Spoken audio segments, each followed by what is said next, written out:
a chilling discovery in a seemingly ordinary neighborhood. Police in Mexico made a horrifying find in the basement of Andreas Mendoz's home in 2021. Body parts carefully preserved, a grim collection of trophies from years of terror. How did this monster hide in plain sight? And what drove him to such unthinkable acts?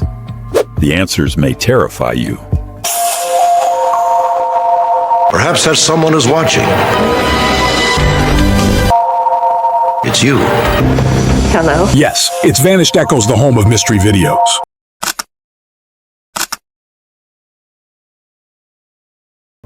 The neighborhood of San Miguel was known for its tranquility, a place where people left their doors unlocked and waved to their neighbors.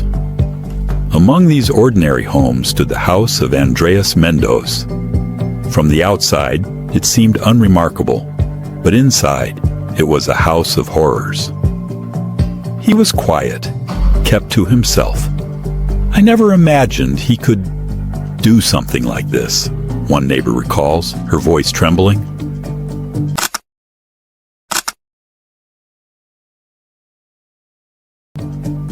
Reyna was a 28-year-old teacher with a bright future. When she failed to show up for work one morning, her colleagues grew concerned. Her family reported her missing the same day, launching a frantic search. The trail led to Andreas Mendoz, a man she had recently befriended. Police traced Reyna's phone to Mendoz's home. When they arrived, he seemed calm, even helpful. But the moment they stepped inside, they knew something was wrong. The smell, the atmosphere, it was chilling.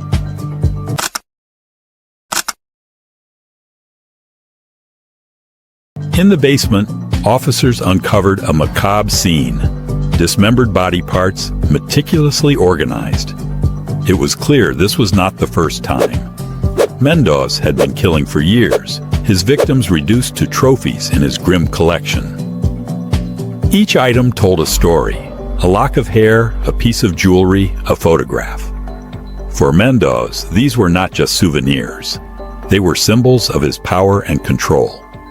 But for investigators, they were heartbreaking reminders of lives cut short.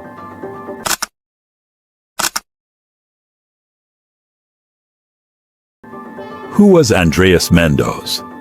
To the outside world, he was unremarkable, a quiet man with few friends. But behind closed doors, he was a predator. Investigators pieced together a profile of a deeply disturbed individual, driven by an insatiable need for dominance. Psychologists described Mendoz as highly manipulative and deeply narcissistic. He charmed his victims into trusting him, then turned on them in the most brutal way imaginable. His crimes were not impulsive. They were meticulously planned.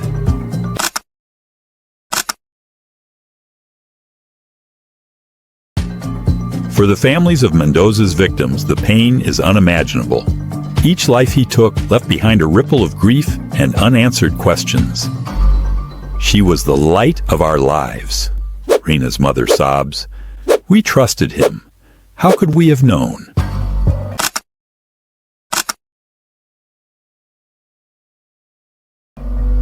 In court, Mendoz showed no remorse.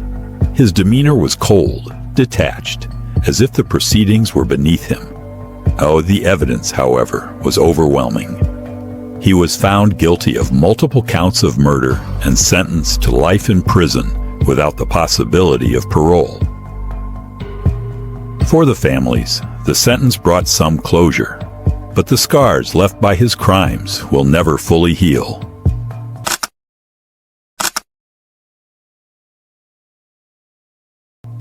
What creates a monster like Andreas Mendoz?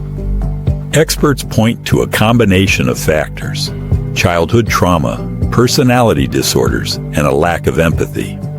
But even with this knowledge, the question remains: how do we identify these individuals before they strike?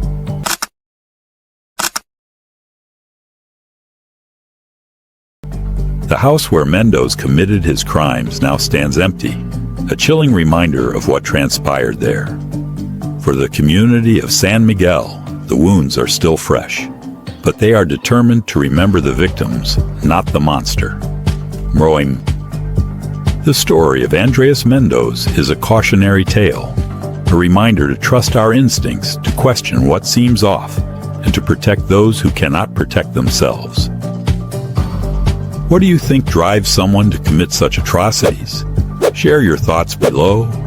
And if you found this story important, like, share, and subscribe to help us uncover more stories that matter.